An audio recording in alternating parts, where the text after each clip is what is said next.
Spiderbeck Memorial Jazz Festival here in Davenport, and Spats Langham and the Rhythm Boys were coming to town. And I always loved hearing the band, and Nick Ward and I would always be talking drumming and having a blast doing that. And it was always great getting to visit with Mike and Patty. And Mike kept talking about the festival that was always taking place in Newcastle that he ran. And I'm like, oh my gosh, that sounds incredible. This is probably about 2008 by this time. And that was the year that I went to Whitley Bay for the first time. And Crystal went with as well. And we were just both excited because England is her favorite country. And I love so many aspects about England too. So we were both excited.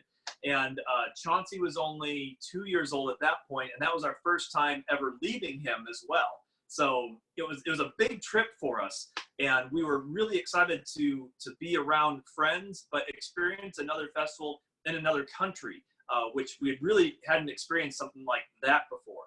And it was just mesmerizing, memorable, exciting from start to finish. And it was at the Village Hotel. I believe it was their first year at the Village. And they talked about the festival being another hotel or another place before that, but we didn't know what that was like because we hadn't been there. So being at the Village the first year, I mean, that was exciting. And they had it spread out all over the place. It isn't how it is now where it's just in the one room. It was downstairs in one of their workout rooms. You had to actually leave the building, and when you go down those stairs and you turn left, they actually had a room down there, like more banquet rooms on the end of the building, and that's where they had another one of the setups. So they had like 4 different areas you could go and hear music just continuously.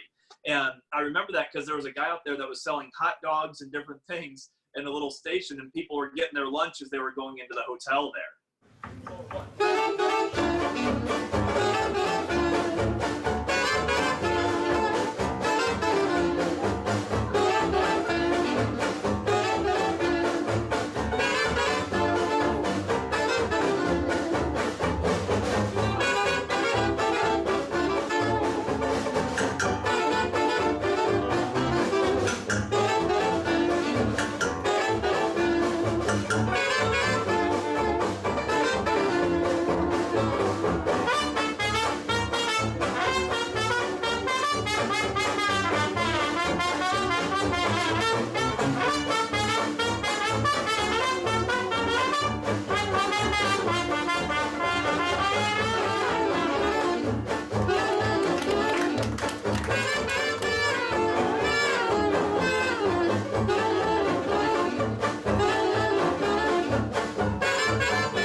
person that is in charge of putting a set together is getting their music organized. They want it to be top notch because they know that all the other musicians are bringing their A+ game for this, as well as all of the organizers who are working behind the scenes, like you and Patty and Mike and Alan, everybody that is working on their end. We're all doing this together to make this such a grand event. And it stems from everybody doing their part and bringing their piece of the puzzle to the table. And it all fits together well when we get there that weekend. Yeah, there's always some little bumps in the road, but it's nothing that we can't get over and get past and still make it a grand weekend. And I mean, talking to the musicians, I mean, we're all excited to know, like, if we're going to be leading a set, and if we are, like, what theme we're going to be leading. And it's been exciting for some of them, for me, for doing, like, McKinney's Cotton Pickers, doing Chick Webb's Orchestra, doing Don Redman, the Casa Loma Orchestra, Ben Pollock. I mean, there's so many that I have been able to do, Teddy Brown, that I would not be able to play anywhere else. And that's what makes Whitley Bay so important, and just it's a place where musical dreams come true for the musicians that are wanting to play this music. But what makes it exciting is the audience members are just as excited as the musicians on stage. And that's what makes the whole weekend just go by in the blink of an eye. I know on that Thursday when we're doing the rehearsals, we're like, all right, we're ready to kick it off. And then we always say, we do realize Sunday's going to be here before we know it. And sure enough, it always is. It's like it goes way too fast. 1, 2, 1, 2, 3, 4.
It literally does feel like a big family reunion, and it's always exciting going up the stairs of the village, going in, and you can't even check into the hotel without seeing somebody that you know.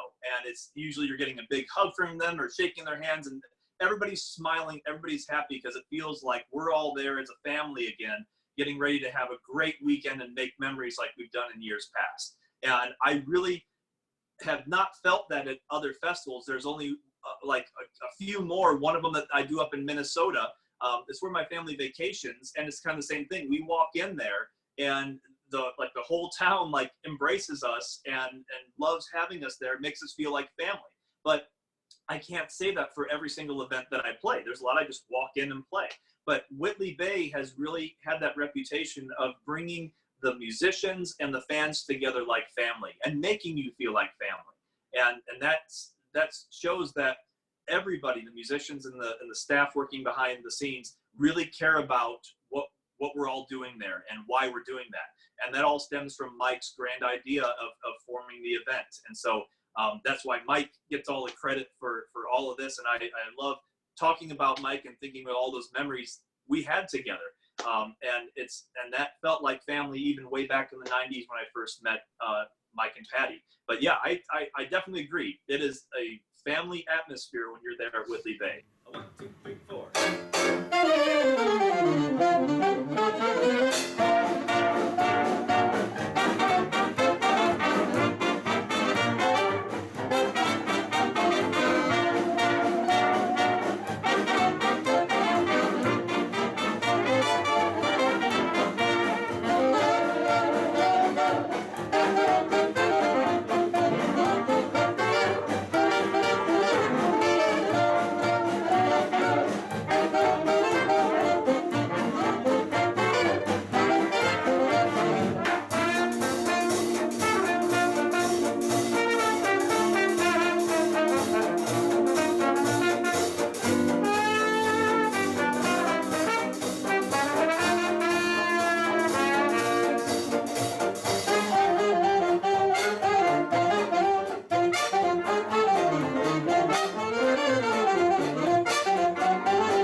project that I'm working on right now is Abe Lyman. I'm working on the music of the Abe Lyman Orchestra, his Californians and his sharps and flats, and his band is another phenomenal band that not a lot of groups perform the music of. And I was doing one piece, and I know that Michael McQuaid has played it before, and Andy Shum has played it before, the Varsity Drag, which you see the Vitaphone short on YouTube. And Abe Lyman was a great drummer. He was out there in Hollywood and was mixing it with the stars out there, and really led a life of being a celebrity out there. And his band was really well known. And just the records that they made are just phenomenal. The band is tight, the arrangements are tight. And Abe Lyman really had a good unit for years and years, stretching 20s, 30s, 40s. He was a well-known guy, and so I'm really excited to portray Abe Lyman next year, and it's something I've already been working on. Unfortunately, with not coming this year and everything happening here, a lot of projects got put on hold. I truly am going to miss being there, as I know all the musicians are going to miss being in England this year. But as I've been saying to everybody that I know, it's just going to make next year even more grand and even better to be around everybody and appreciate, hey, we can be around each other and we can perform this music and do what we wanted to do last year. Yeah, we got to wait a whole year, but it's going to ramp up all of those emotions and those feelings of we're ready to burst when we get there because we want to have a great time. Well, if there are any paper moves,